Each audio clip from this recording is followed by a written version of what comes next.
his season, and what's your relationship been like with him over the years? Um, what's the season been like? I mean, I think he just used the motivation of a lot of people just saying that they're going to have a down year because of, obviously JT being out, them losing Drew, Al, leaves, Porzingis leaves. Their whole championship team pretty much is kind of revamped, and he uses that as motivation to keep them afloat. They're playing great basketball, and it's because of him and the rest of those guys. He's taking that next step.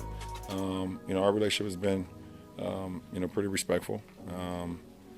Besides the shit he said about Bronny at Summer League. I was wondering if you guys were able to get but past that. But other than that, we've been all right. Were you guys able to get past that?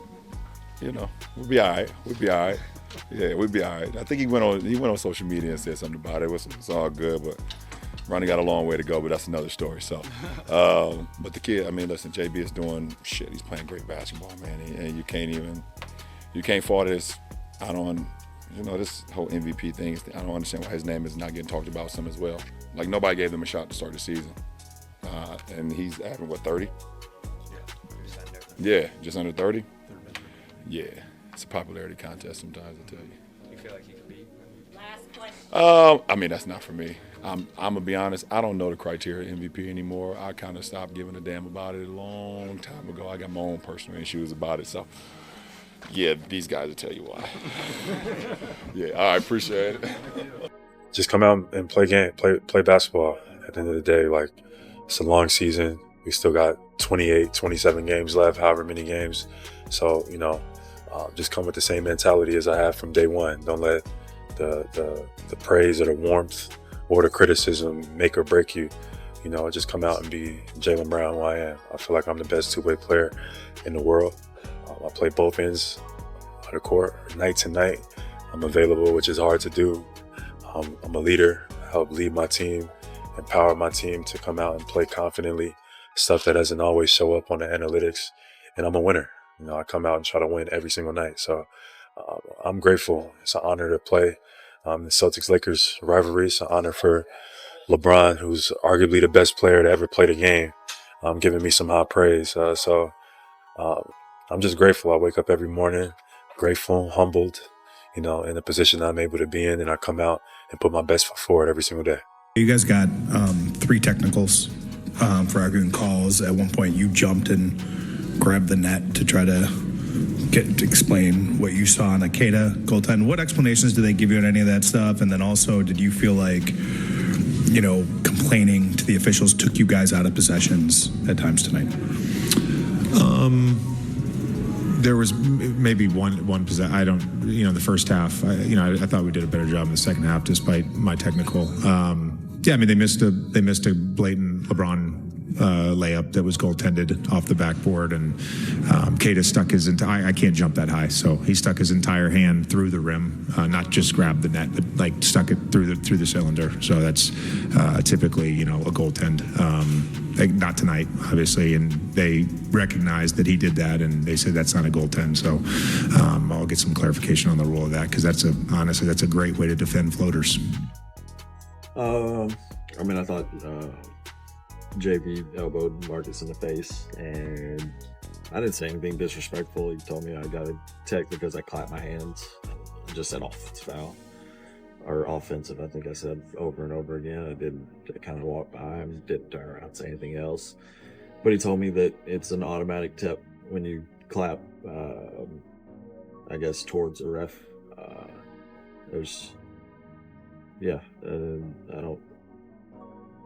I don't know. I've heard way more disrespectful things said to officials and nothing, no tech or anything. But yeah, there's a level of frustration. You want to stand up for your teammates, but also just I know he elbowed him in the face. He might have fouled him before, but yeah, I didn't think that it warranted a tech, but it's not for me to say. Did you feel the physicality and some of the whistles that you guys didn't get took you out of stuff in the first half? Do you feel like maybe you guys were too concerned with the officiating? Yeah, I think we can get that way sometimes. We play downhill, and we shoot a lot of free throws, but I think that's kind of a play style thing. We don't get up, a lot of threes. We attack downhill and seek contact. And I think that's the reason we do shoot a lot of free throws. But when you don't get those calls, you can't, stay frustrated. You gotta, move on to the next play. I'm a culprit of that. I got to do better in that, situation, and our whole team does as well.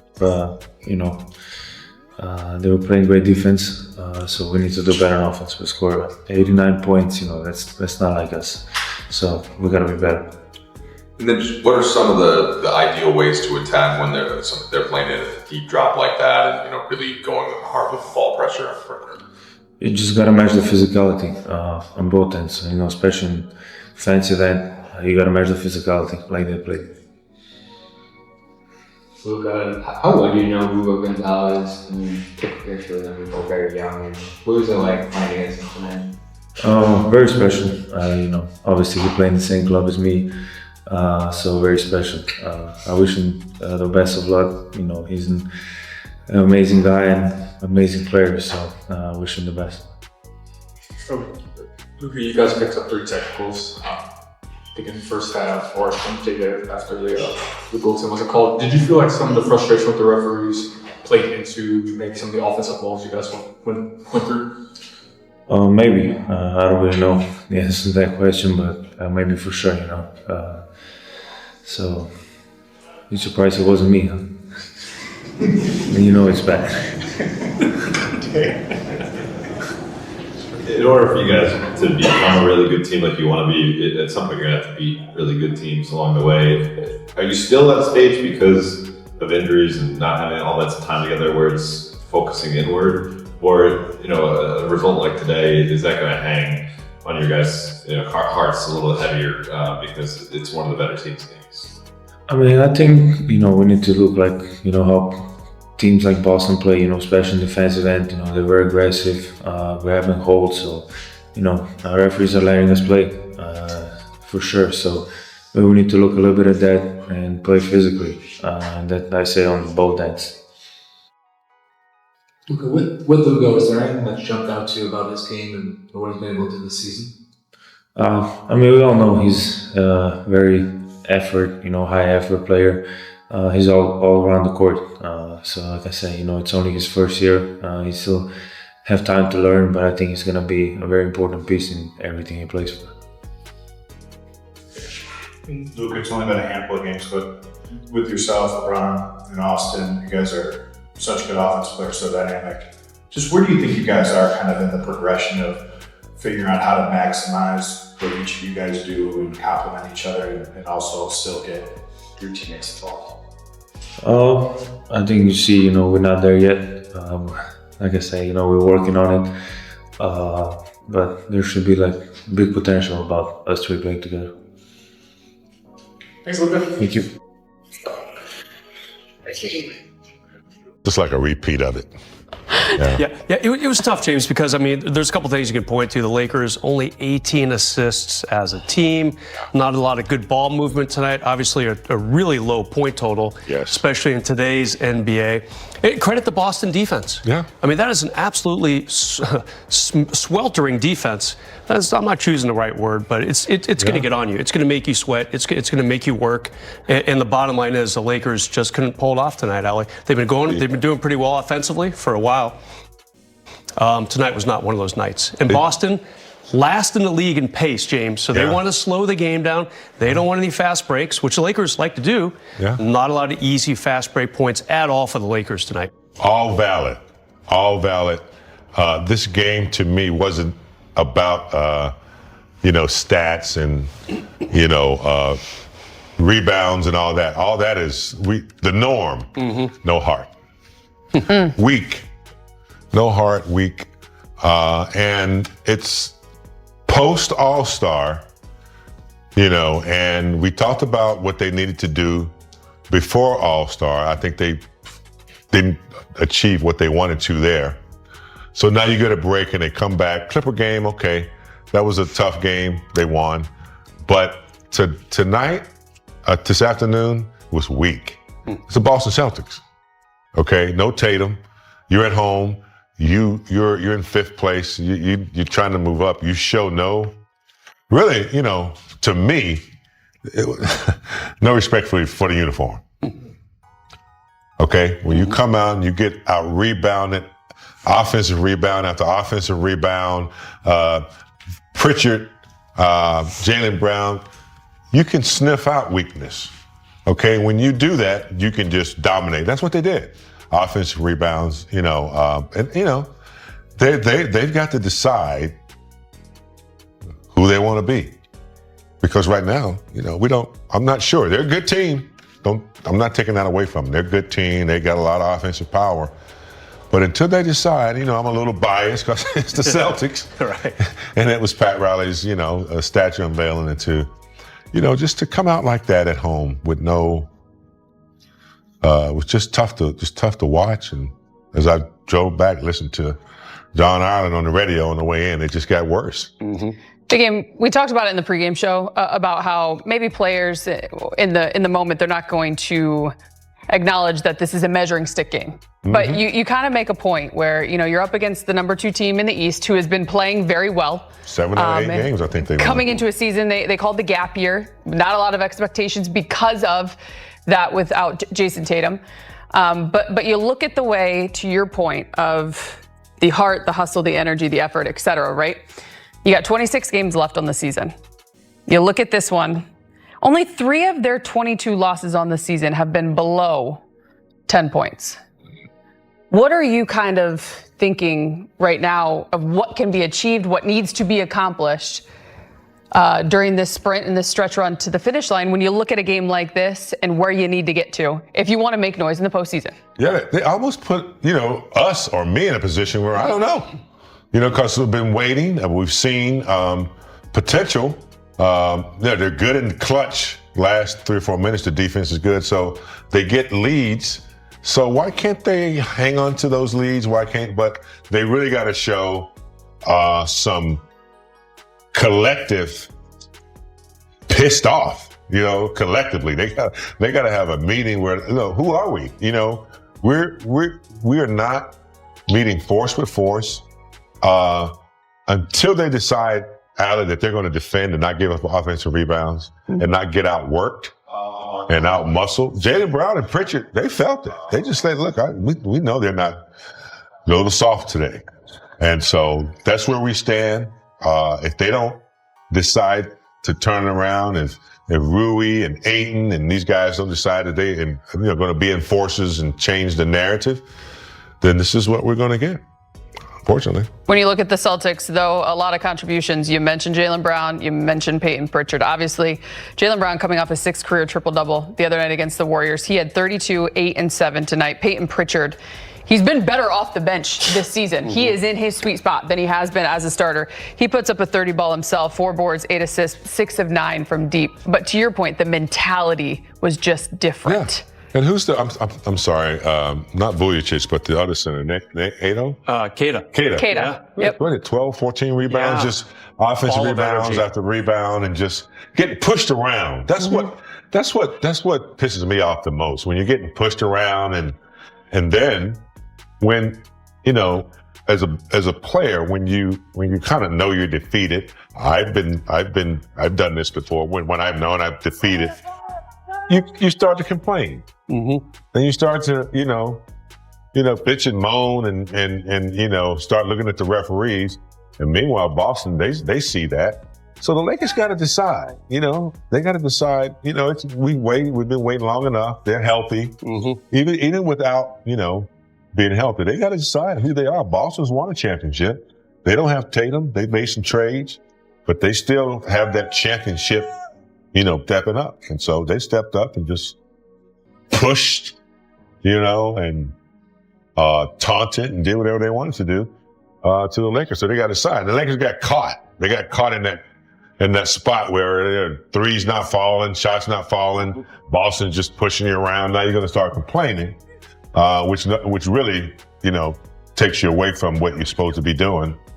And so it wasn't pretty at all, not from the beginning. So, and this is a home game on a Sunday on a big event. I don't know if they understand the history. Not these guys. I don't know if they get it. This is Boston Celtics and the Lakers at home. Yeah.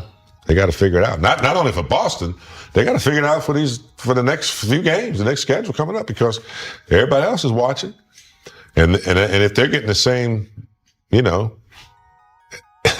the same answers that I think I have, they're going to be saying, yeah, we can do it too. So yeah, they've gotten themselves. And I hate to be so critical, but this is who they are right now. We don't know.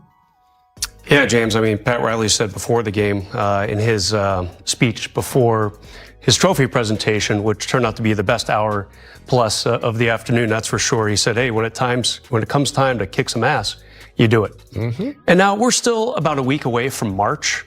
So this is not that time. This is not mid-April or late May or even June, obviously, James. You had plenty of experience in the playoff months. But yeah, the Lakers are not playing well at home. They're now 16-11 at home. That's not a real strong record. Allie, like you alluded to, when they lose big. Mm-hmm. When they win, it's exciting, it's fun. They have some nice W's in the season. They're in a much better spot than I thought they would be in at this point in the season, especially with all the injuries. But when they lose, it's just not been real competitive. So, you need to tighten that up for sure. And tonight, just, a couple of the stats. I mean, Austin Reeves, 15 points, only 2 assists. James, I think he has to be one or the other. He's got to score his 28, 29 a game, or hand out, 7 or 8 assists. He couldn't hit on either of those categories tonight. And 2 starters, DeAndre Ayton, Marcus Smart, 4 points combined. Yeah. They played 47 minutes on the court together. Couldn't hit threes. Yeah. Marcus Smart, 0 for 7. DeAndre Ayton, 2 for 6. So just some really tough numbers there. And James, you're right. It just wasn't there tonight, was it? And it's disappointing for you as a guy who, in this studio, a few years back, bashed a Celtics piñata that still goes down as the best moment in this studio's history. Had a nice cigar, Yeah, you've had good cigars, yeah. Had to see Cedric Maxwell down to the arena before I left. We're gonna kick y'all's ass. And they did. So. Yeah. It really runs deep. Look, I'm going to start this conversation with a genuinely wild proposition that might sound absolutely insane if you've been following Lakers basketball for more than 5 minutes this season. But what if? And hear me out here. What if everything that's happened up to this point has actually been setting us up for something legitimately spectacular? And all the injuries, roster confusion, and general chaos we've endured was just the universe's way of making sure we appreciate what's about to unfold when this team finally clicks at exactly the right moment during a playoff run that nobody sees coming, except those of us who've been crazy enough to maintain faith through all the madness. I know that sounds like the kind of optimistic delusion that only emerges after consuming too much Lakers social media content or spending too many hours convincing yourself that every setback is actually a setup for an incredible comeback story. But what if the evidence actually supports this theory when you look at everything that's been happening from the perspective of championship teams that need adversity to forge the kind of character and chemistry that separates good teams from great teams and great teams from legendary teams that people talk about for decades after their runs are over? If you're reading this and thinking, finally, someone who's willing to consider that maybe, just maybe, all this apparent dysfunction might actually be creating exactly the kind of resilience and adaptability that championship teams need, then smash that like button and let's dive into why everything that's happened this season might be pointing towards something absolutely incredible that most people aren't seeing, because they're too focused on day-to-day frustrations to recognize the bigger picture that's developing.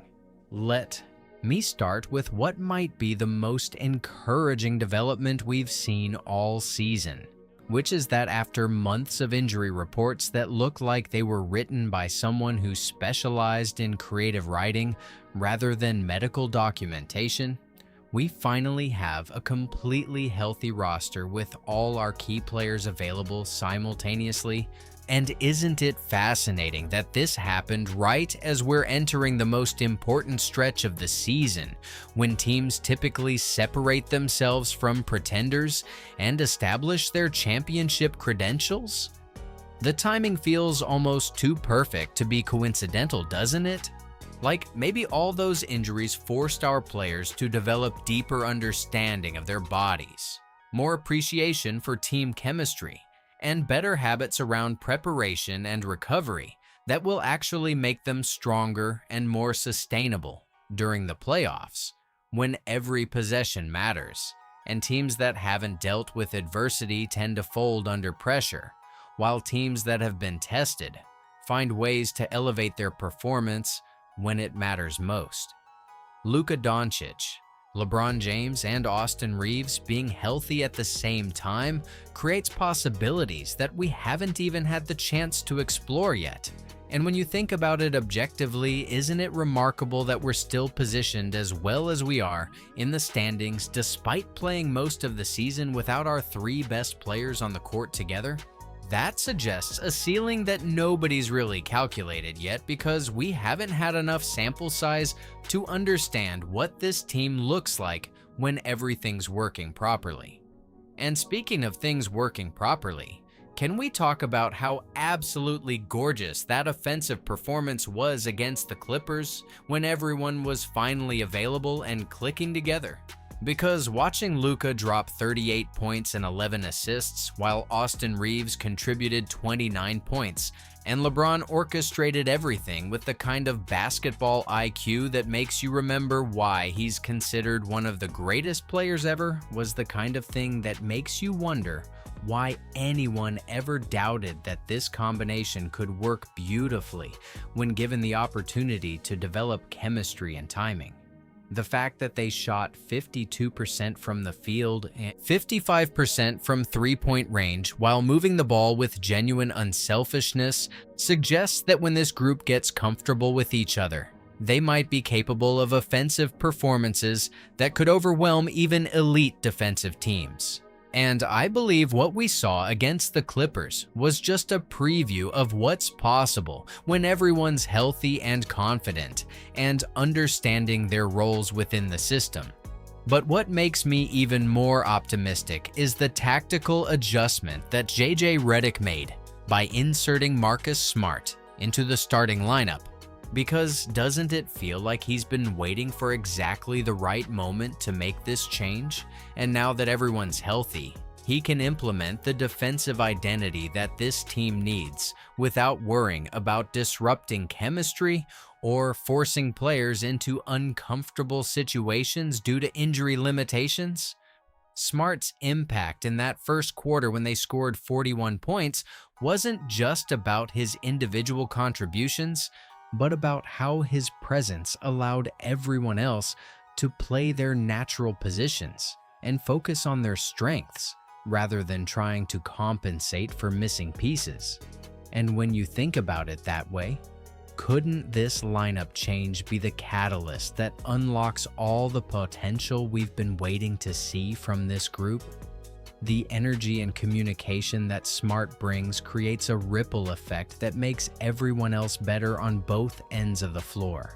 And I'm genuinely curious whether this defensive foundation might be exactly what Luka and LeBron and Austin needed to feel confident, taking the kinds of risks offensively that create spectacular plays and momentum-shifting moments during crucial games. Here's something that should make every Lakers fan incredibly excited, rather than frustrated. This core group has only played 10 or 11 games together all season, which means everything we've seen so far is basically them figuring each other out in real time, rather than executing a system they've mastered through months of practice and game experience.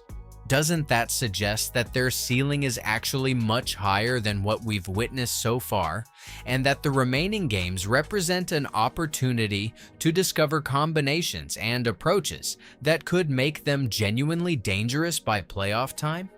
Think about championship teams throughout history and how many of them needed time to develop chemistry and trust before they could execute at the highest level during crucial moments. And now consider that this Lakers team is essentially getting that development period during the most important stretch of the season, when lessons learned translate directly into playoff preparation and competitive advantage. I believe what we're witnessing is actually the perfect timing for a team to peak, because they're getting healthy and finding their identity right, as other teams might be getting complacent or dealing with their own chemistry issues or fatigue from playing at a high level all season without the kind of adversity that forces growth and adaptation. Now, let's be honest about the Boston game, because that was genuinely disappointing and frustrating to watch, but what if we approached it from a different angle and asked whether getting humbled by an elite team at this point in the season might actually be exactly what this Lakers team needed to understand what championship level intensity looks like and how much more they need to give when facing the best competition in the league. Sometimes the most valuable lessons come from the most painful experiences. And couldn't this loss serve as a wake-up call that galvanizes the team around the kind of competitive standards that separate good teams from great teams? I'm thinking about championship runs throughout history where teams used early disappointments as motivation to elevate their preparation and focus. And maybe this Boston game becomes the moment when everyone realizes that talent alone isn't enough, and they need to match the physicality and intensity of teams that have already established championship credentials. What makes me optimistic about their response is that they've shown the ability to bounce back from setbacks before. And now they have the added motivation of proving that the Clippers' performance wasn't a fluke, but rather a preview of what they're capable of when they bring the right approach and energy to elite competition. The ceremony honoring Pat Riley with a statue created such a beautiful connection between Lakers past and present, doesn't it? Because Riley represents everything this franchise can accomplish when it operates at the highest level of competitive excellence, and having that reminder of championship standards right there outside the arena seems like the perfect motivation for current players to understand what it means to be part of this organization's legacy. Riley's teams were known for their toughness, preparation, and refusal to be intimidated, which are exactly the qualities that this current group needs to develop if they want to add their own chapter to Lakers championship history. And I believe having that standard of excellence literally cast in bronze serves as a daily reminder of what's possible when talent meets commitment and competitive fire. LeBron reaching 43,000 career points during this period adds another layer of historical significance to this season. Because doesn't it feel like these individual milestones are happening at moments when the team needs to be reminded of greatness and legacy and the importance of seizing opportunities while they're available? The fact that LeBron continues producing at an elite level despite his age and accumulated wear demonstrates exactly the kind of championship mentality that younger players can learn from. And I'm curious whether witnessing these historic achievements firsthand might inspire Luka and Austin and the rest of the team to raise their own standards and approach each game with the kind of intensity that creates memorable moments and championship runs.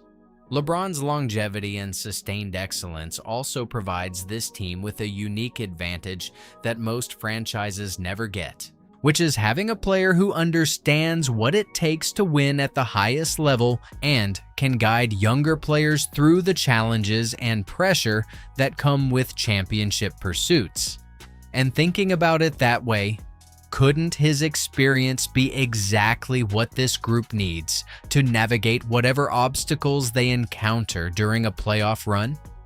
The MVP voting situation with Luka actually presents an interesting opportunity, Because doesn't being undervalued and overlooked often provide the kind of motivation that fuels incredible playoff performances?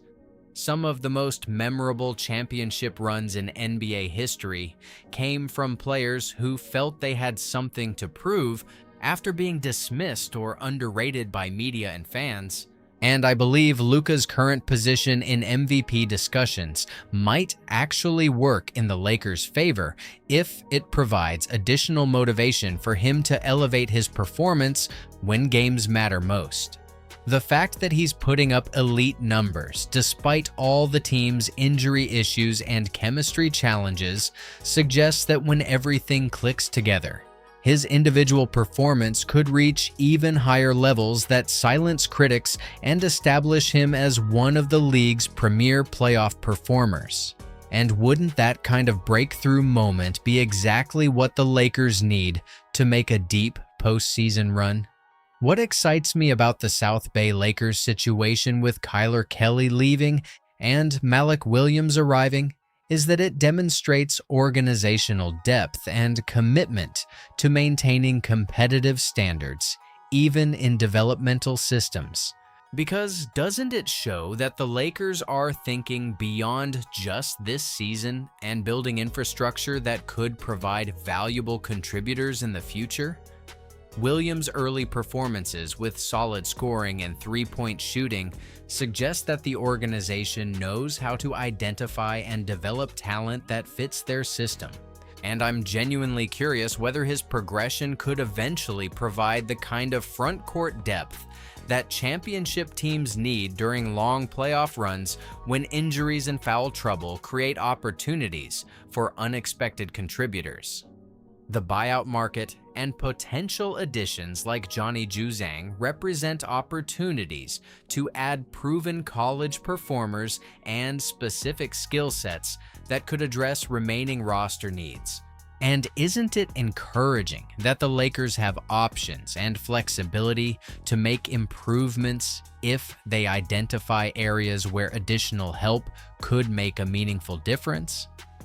I believe the fact that quality players are available through these mechanisms suggests that the organization can continue fine-tuning the roster composition right up until playoff time, which provides advantages that many teams don't have access to because they're locked into their current configurations without room for strategic additions. The announcement of ticket price increases under Mark Walters' ownership actually represents something potentially exciting when you think about it from the perspective of organizational investment and championship commitment. Because doesn't it suggest that ownership is willing to invest in premium standards across every aspect of the franchise experience? While nobody enjoys paying higher prices, the reality is that championship organizations typically charge premium prices because they provide premium experiences and championship-level performance. And I'm curious whether these changes indicate that Walter is implementing the same systematic approach to excellence that made the Dodgers into a model franchise in Major League Baseball. The timing might seem questionable, given current team performance. But couldn't these organizational changes be laying the foundation for sustained success that justifies increased investment from fans who want to be part of something special, rather than just supporting a mediocre product? And that brings us to the most exciting possibility on the horizon, which is the potential acquisition of Giannis Antetokounmpo, because can you imagine what this franchise could accomplish with the combination of Giannis and Luka anchoring the roster for the next 8 to 10 years? The mere fact that the Lakers are reportedly viewed as legitimate contenders for his services suggests that other organizations around the league recognize the appeal of this situation and the potential for building something truly special in Los Angeles. And I believe the combination of market advantages, championship platform, and roster flexibility makes this opportunity more realistic than most people probably realize. What makes this possibility particularly intriguing is the timeline alignment, where both Giannis and Luka would be entering their prime years together, creating a foundation for sustained excellence that could define the next era of Lakers basketball and establish them as perennial championship contenders, rather than a team hoping to maximize short-term opportunities with aging superstars. The trade requirements would certainly be significant.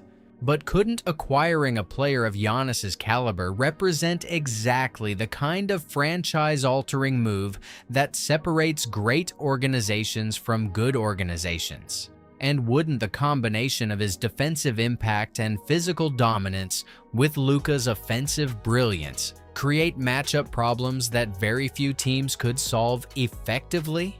When you step back and look at everything comprehensively, from the health improvements to the tactical adjustments to the individual achievements to the organizational changes to the long-term possibilities, doesn't it feel like all these pieces are coming together at exactly the right time to create something genuinely special?